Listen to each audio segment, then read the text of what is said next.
ہماری زندگی میں دعا کی اہمیت اور دعا مانگنا ہمارے لیے کتنا ضروری ہے یہ ہر مسلمان اچھی طرح جانتا ہے، کیونکہ جب ہمیں کوئی پریشانی یا کوئی تکلیف ہو تو ہمارے یہاں اللہ پاک سے آسانی مانگنے کا صرف ایک دروازہ نظر آتا ہے، اور وہ دروازہ، وہ ڈور دعا ہے۔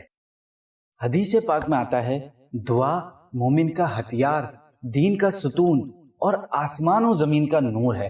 جس عبادت کی اتنی اہمیت ہو تو اس کے آداب کا خیال رکھنا بھی اتنا ضروری ہوتا ہے۔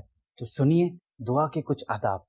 سب سے پہلے دعا کے لیے بدن، لباس اور جگہ یعنی پلیس کو پاک صاف کر کے اطمینان کر لیجئے۔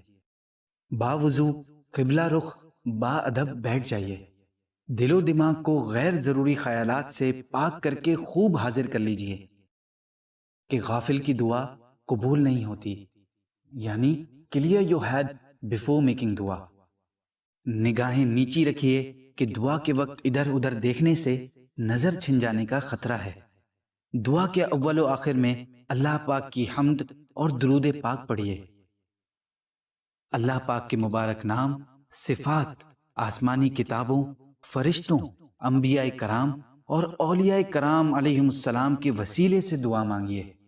دعا کے دوران ہاتھ آسمان کی طرف اٹھائیے، سینے، کندھے یا چہرے کی سیدھ میں رہیں یا اتنے بلند کہ بغل کی سفیدی ظاہر ہونے لگے۔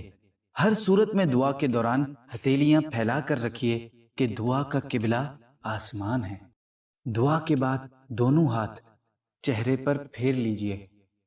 تو دعا کے ان آداب کو خود بھی یاد رکھیے، ان پر عمل کیجئے اور اسے دوسروں تک پہنچانے کے لیے شیئر کیجئے۔